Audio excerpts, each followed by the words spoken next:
If you're like me and you're at home, perhaps you're a college student, a worker, maybe you just got laid off, or you're just someone that has a lot of free time on their hands now. I want to help you have some food for thought throughout the day to really understand what's going on in the world. There's a lesson that I'm sure is being taught by nature to all of us, and that is mutual responsibility. In Kabbalah, we call this arvut, and arvut is something that we learn and we practice every single day in our lives. It's a mutual responsibility that we have towards each other as a human race. You see, when I saw on the news a few months ago about coronavirus and how it struck China, I didn't think that it would ever be so close to home to where I'm not able to go out other than to buy groceries or maybe hit up a drive-through to get some food. It was spring break just a few weeks ago, and my wife and I had some time to plan out this beautiful trip for the summer to go to Turkey and then New York. And then we planned on taking a road trip from New York all the way back to our hometown, Houston, Texas. Now, all of our plans changed, obviously. It was a reality that just almost felt like a dream. It came out of nowhere. And so my frustration started once I realized all of my plans were out the door. I needed to start a new life and adapt to this new reality. And I didn't know where things were going until one day I went out to get groceries and I saw something very beautiful. I saw people that were shopping at my local grocery store.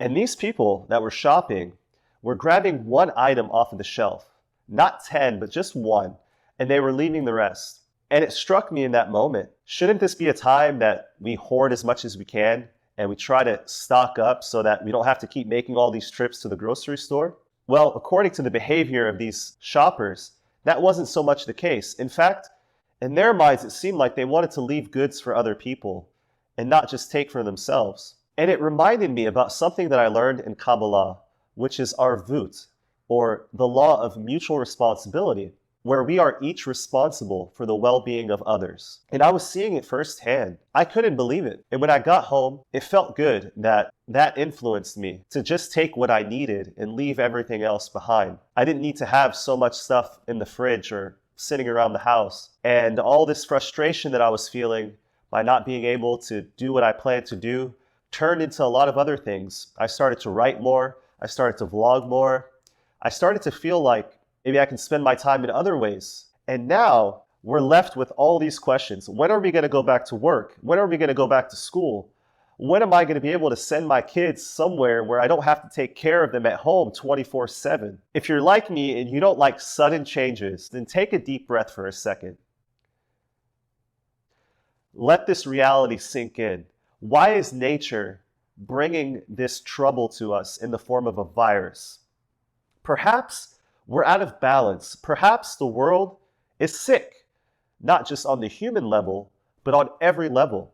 And now we're at a crossroads. Where do we go next? Are we going to go back to the same life that we were living before this coronavirus struck the world? We are the conscious parts of reality.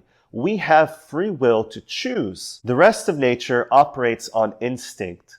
And so by default, every level of nature, from vegetative to animate to the still degree, operates with this inherent mutual responsibility. They're all very unique, different parts of nature, and yet they work in harmony to sustain the globe, to sustain the world that we live in. Us humans, on the other hand, we are conscious beings, and therefore it's not so clear to us that this law actually exists. So we spend a lot of time causing a lot of these imbalances in nature. It's a very interesting time period that we're in. I want to encourage everyone to find that time to sit and think about what's really happening in the world. Maybe get things down on paper. We can really make this a memorable experience. What I've learned now in this time, in these few weeks, will last a lifetime. Yeah, there's been other diseases that have hurt humanity, but this one I feel is different, teaching us a different lesson that I didn't see coming. And hopefully, as time goes on, we'll be able to get the coronavirus under control. And maybe this social distancing is teaching us that we really don't want to be separate or far from each other. We want to love each other. We want to care for each other. through mutual responsibility, and through this law of arvut that Kabbalah teaches us. We need an environment and we need people around us to practice this. So hopefully, when all this is said and done, we can get together, whether that's online or in person, and practice this law of arvut. Go ahead and leave your comments below. Let me know how you're spending your time during this period of isolation. I'd like to hear from you. And if you'd like to learn more about Kabbalah, there's some links below to some courses that'll help you get started right now